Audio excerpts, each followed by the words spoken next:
Sans attendre les résultats de l'enquête officielle, l'origine des incidents est controversée et donne lieu à des commentaires très vifs. Attentats fascistes pour le PSU ou crimes monstrueux des groupes gauchistes pour M. Georges Marchais. Mai 68 ne recommencera pas, a déclaré hier soir à Strasbourg le secrétaire général adjoint du Parti communiste.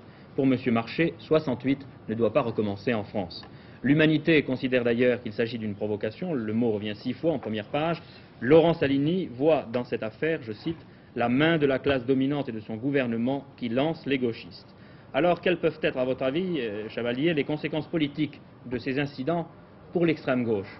En tout cas, je crois qu'il y a une certitude, c'est que cet incident va certainement créer un climat plus tendu chez Renault. Et les différents groupes révolutionnaires, de leur côté, vont, à partir du drame d'hier, essayer de relancer d'une certaine façon l'agitation. Dès hier soir, d'ailleurs, la manifestation de Charonne a été beaucoup plus violente que les dernières manifestations qui se sont déroulées à Paris.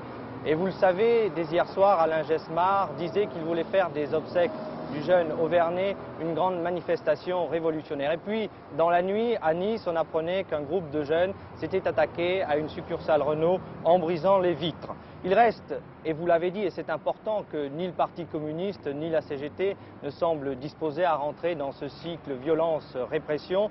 Et je crois que l'on peut dire, pour terminer, finalement, que le drame d'hier n'aura en tout cas pas rapproché d'un pouce communiste et révolutionnaire.